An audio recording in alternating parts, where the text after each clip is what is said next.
tentang bab haramnya berbuat zalim. Bab tahrimuz zulmi wa amri baridil mazalim, dan perintah untuk mengembalikan hak-haknya orang-orang yang dizalimi. Zalim sering sekali kita temukan di berbagai artikel.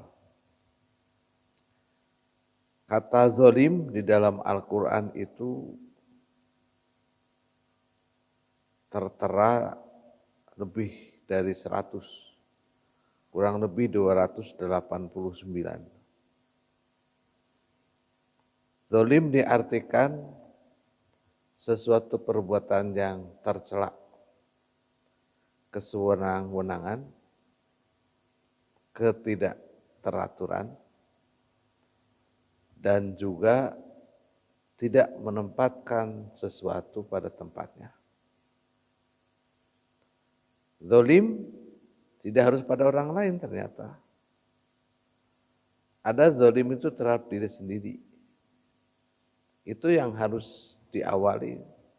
Jangan sampai kita zalim kepada diri sendiri. Apa zalim pada diri sendiri itu? Menyakiti badan sendiri. Anak sekarang bilangnya body shaming.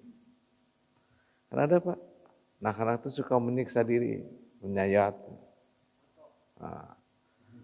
Nah, itu salah satu di antaranya. Tatkala kita tidak menjaga kesehatan diri kita sendiri, itu adalah zalim kepada diri sendiri. Kita bahwa tahu makanan itu adalah haram, minuman itu haram, tetapi kenapa tetap kita menghek-hak? Ya kan hari makannya makanan haram dimakan, bukan haramnya dihek-hak, ada haram dimakan, minuman haram dimakan, itu zalim. Apalagi zalim? Zalim kepada diri sendiri itu adalah zalim kepada pengetahuan kita. Salah satunya bahwa kita ini tahu, mohon maaf, meninggalkan sholat itu adalah perbuatan dosa besar, tapi kita tetap meninggalkan sholat. Itu zalim, Pak. Zalim kepada keilmuan kita, zalim kepada pengetahuan kita sendiri. Itu zalim itu sampai segitunya. Begitu mudah kita mengatakan zalim kepada orang lain, ternyata diri kita sendiri itu zalim kepada diri sendiri. Ngespukurah zalim kabatur mah gitu.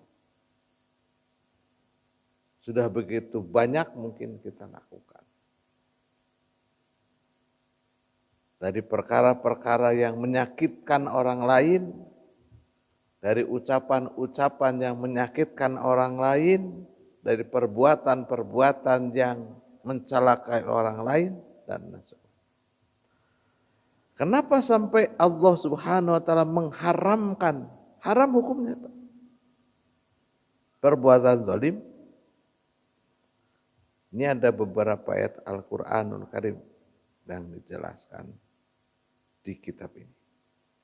Salah satunya adalah di surat Al-Mu'min ayat ke-18. Potongan suratnya ayatnya begini. A'udzubillahi minasyaitonir rajim. Ma lizzadimina min hamimi wala syafi'in yuta'.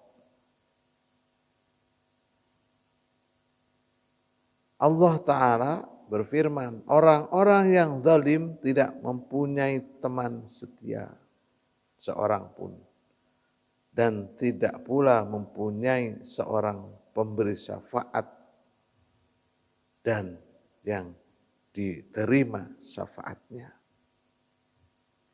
Jadi kalau kita zalim, salah satu di antaranya adalah kita tidak akan punya teman sejati.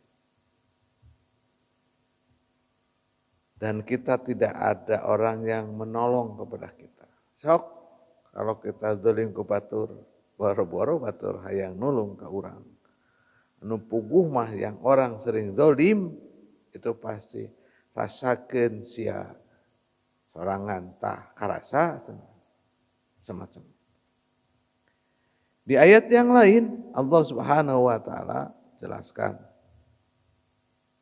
yaitu surat Al-Hajj ayat 71. A'udzu billahi minasyaitonir rajim. Wa ma lidz-dzalimina min nasir. Dan bagi orang-orang yang zalim sekali-kali tidak ada seorang penolong. Termasuk Allah, termasuk. Jadi tidak akan mendapatkan pertolongan Allah Subhanahu wa taala. Tidak akan mendapatkan syafaatnya Rasulullah sallallahu alaihi wasallam. Itu yang paling, ya bisalah kalau di manusia mungkin kan bisa masih dikamuflase.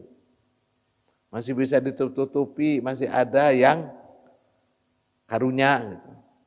Tapi kalau Allah Subhanahu wa taala, kalau kita zalim, mohon maaf, Allah tidak akan menolong. Terlebih zalim kepada Allah Subhanahu wa taala. Nanti zalim itu tadi kepada diri sendiri, kepada orang lain, kepada makhluk, kepada sang Khalik.